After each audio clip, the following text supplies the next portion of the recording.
Ever click on a YouTube thumbnail and, well, instantly know you have to watch? Yeah, Or maybe wondered when's the magic moment a creator asks for that like and subscribe? right. Today, we're diving deep into the psychology behind these, split-second decisions and engagement triggers. And we'll be looking through the lens of some real persuasion masters. Yeah, this deep dive will explore Robert Cialdini's principles, which are timeless, really, and also the advertising wisdom of John Caples. It's fascinating how they explain so much about YouTube thumbnails, why you click, and like you said, when those like and subscribe prompts work best. And we'll also touch on the YouTube algorithm too, right? Yeah. Especially how it plays with our viewing habits, maybe late at night, and even peek a bit into AI's future role. Definitely. The algorithm piece, especially late night viewing, is pretty interesting. So our goal here for you, the learner, is really to pull out the key insights from, well, a whole bunch of research. Think of it as your shortcut, getting the core ideas without drowning in detail. Exactly. Clear, concise takeaways that hopefully stick. Okay, let's get into it.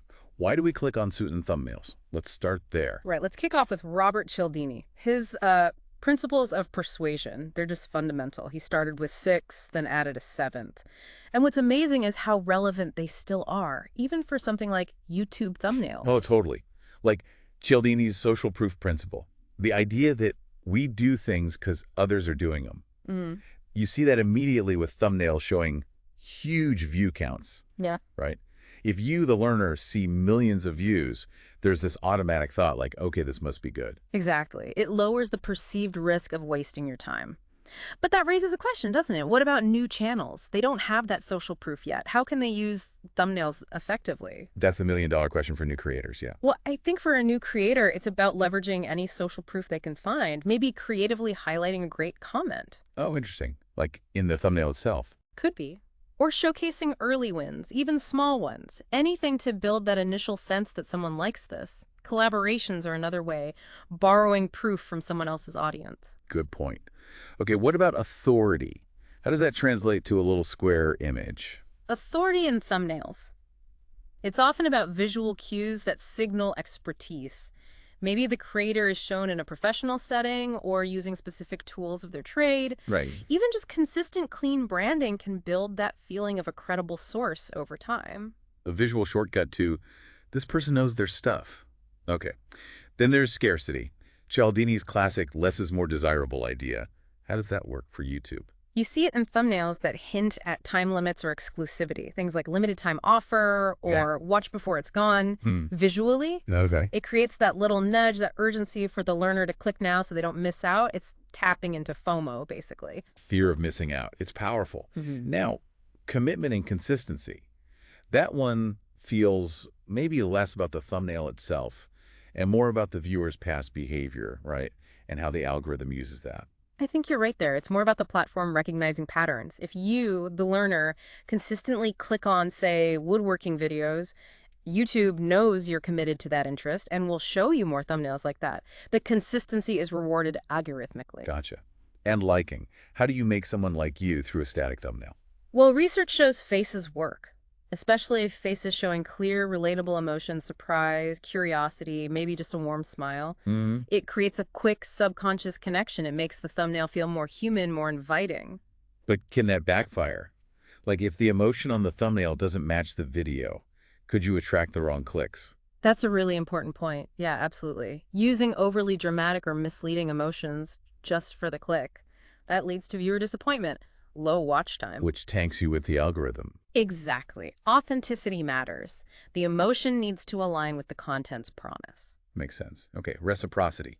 The whole give and take thing. In thumbnails, reciprocity usually looks like a clear promise of value. The thumbnail shouts, click here to learn this, or solve this problem, or get this free thing. Okay. It implies the learner receives something valuable first just by clicking. That creates the pull. And the last one, Unity Cialdini's newer principle about shared identity. How does a thumbnail build community? Thumbnails can do this by using visuals or symbols that resonate strongly with a specific group or niche. Maybe it's shared jargon visually represented, or imagery that screams, "This is for us." Like an inside joke for that community. Exactly. It makes the learner feel like, these are my people, this content is for me. It taps into that need to belong. So Cialdini gives us the why behind the click. Yeah. But just getting noticed in the first place in that sea of thumbnails, Yeah. that feels like where someone like John Caples comes in. Absolutely. Caples, a giant in direct response advertising. His ideas are gold for YouTube creators, even though he wrote them decades ago. Yes. He was obsessed with the testing, which is, crucial for YouTube success. Right. A/B testing thumbnails and titles. And his big thing was headlines. He famously said something like, average copy with a great headline beats great copy with an average headline. And for YouTube. The thumbnail is the headline. It's that first crucial impression. It has to grab the learner and stop the scroll. It really does all the heavy lifting initially. So beyond just the thumbnail as headline idea, how does Caples focus on appealing to self-interest apply more broadly to a YouTube video strategy? Well, Caples had this checklist approach. It was all about understanding what the audience wants, what problems they have. Right. So for YouTube, it means your thumbnail and your video content need to clearly offer something the learner actually desires. A solution, information, entertainment they value. The thumbnail makes the promise. And the video has to deliver. Exactly. Otherwise, they click away and the algorithm notices. It's about aligning that initial hook with genuine value for the learner. So it's not just flashy visuals, it's deep audience understanding. Just like Caples preached. Oh. Okay, so we've hooked them, they clicked. Now getting them to actually hit like and subscribe. When is the best time to ask? What does the psychology say? Yeah, the timing is key. Research suggests a few good moments. One common one is asking after you've delivered significant value. Makes sense. If the learner just got something useful or really enjoyed a segment, they're feeling good about the content, maybe a bit grateful. Asking then taps into that reciprocity we talked about. Right. You gave me value, so I'll give you a click. But then you see creators asking right at the very beginning, like, boom, first 10 seconds. What's the logic there? That's often called a pattern interrupt. Okay. The idea is to catch the viewer early, before their attention potentially wanders or they click off.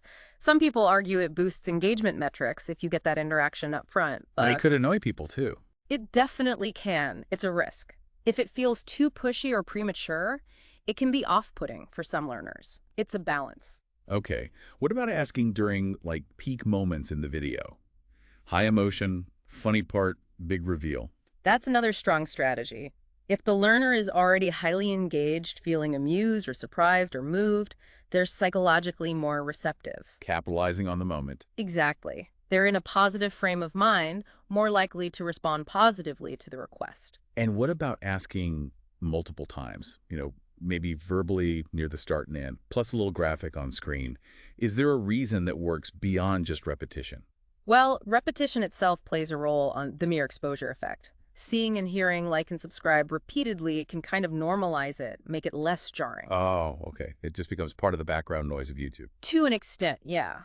But there's also the Zeigarnik effect, this idea that we remember unfinished tasks. So a two-part ask, like mentioning like early and subscribe later, might subtly stick in the learner's mind. Interesting, like an open loop. Kind of. And just the directness of a call to action, it creates a sense of personal request.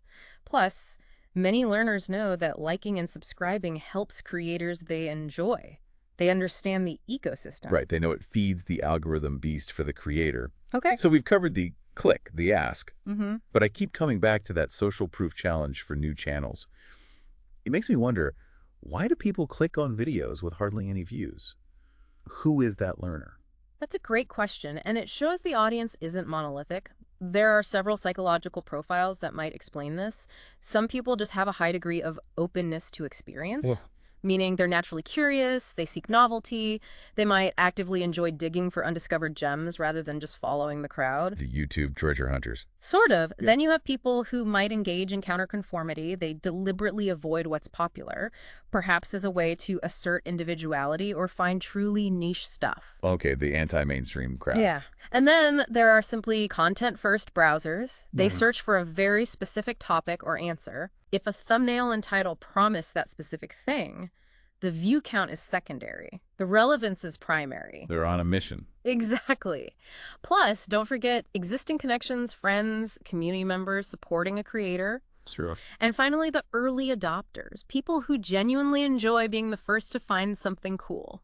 So it's way more complex than just high views clicks. Now let's talk late night viewing. I know personally my clicking habits get weird late at night. Things I'd scroll past during the day suddenly seem clickable.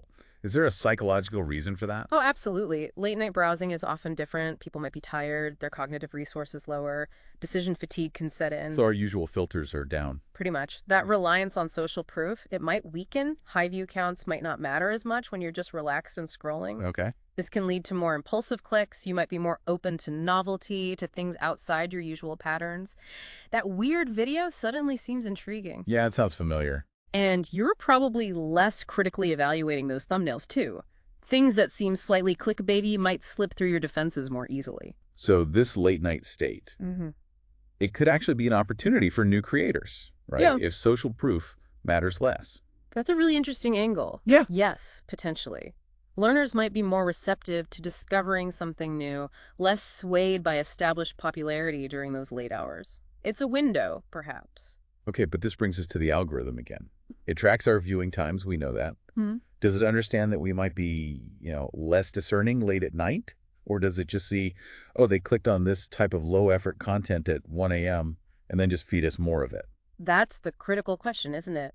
Research confirms the algorithm is aware of time-based patterns. It knows you watch different things at different times. So it sees the pattern. It sees the pattern. But does it adjust for the quality or the learner's potential state? Many users report that their late-night feeds tend towards more, let's say, easily digestible, sometimes sensationalized content.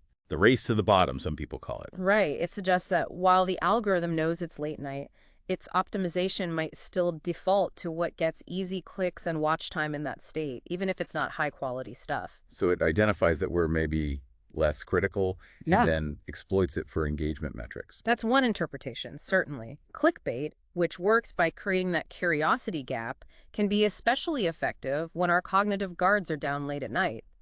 The algorithm learns that this type of content performs well during these hours and potentially serves more of it.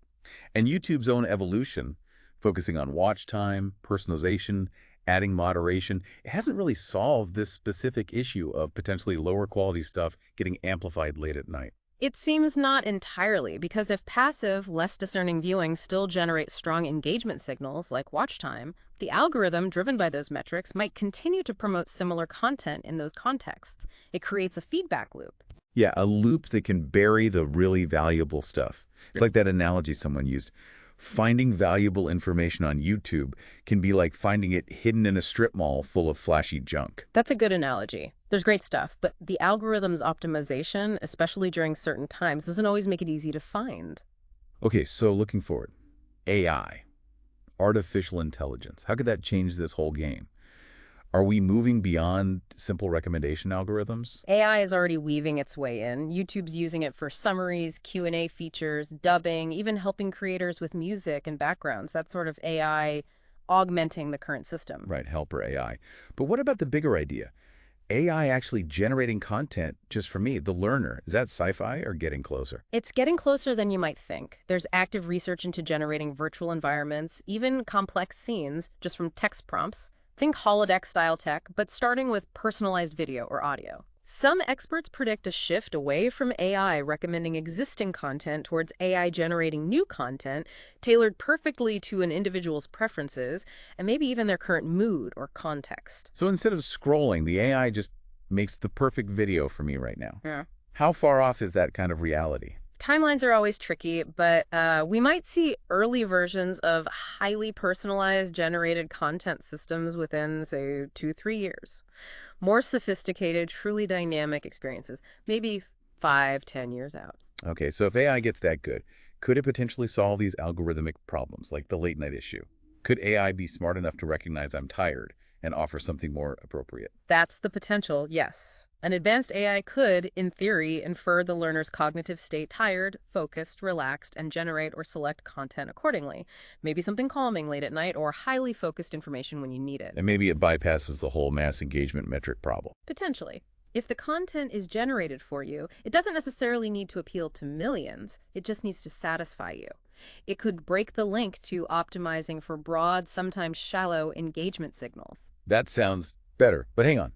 What about the incentives? Won't whoever controls the AI still want to maximize engagement, even if it's hyper-personalized engagement? Couldn't AI just create super effective, personalized clickbait?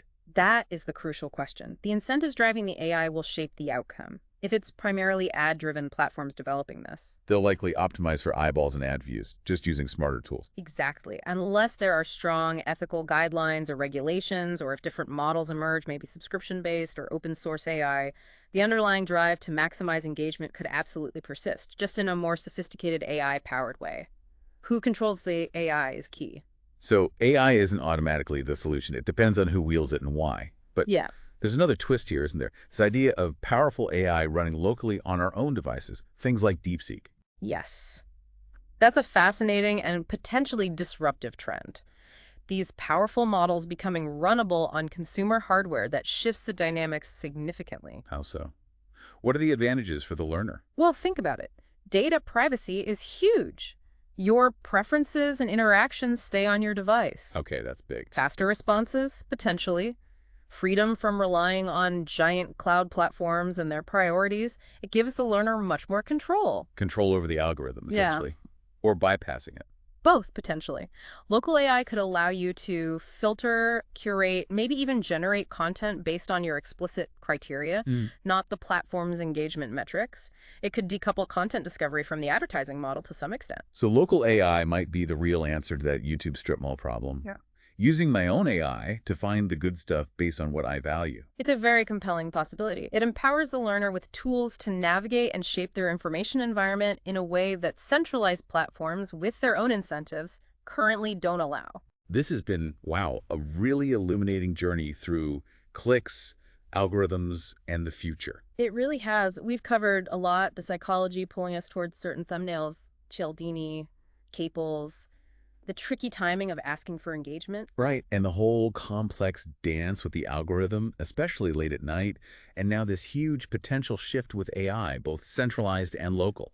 We've unpacked quite a bit about the forces shaping what you see and click on. So for you, the learner, we want to leave you with a final thought to chew on. With this rise of local AI becoming more powerful and accessible, how do you see your own habits changing? Your content discovery, how you consume information? Will you lean more into AI shaping your experience directly, locally, or stick with platform recommendations? Because this shift, it really could change the whole balance of power between you, the creators you watch, and the platforms themselves. Something to think about.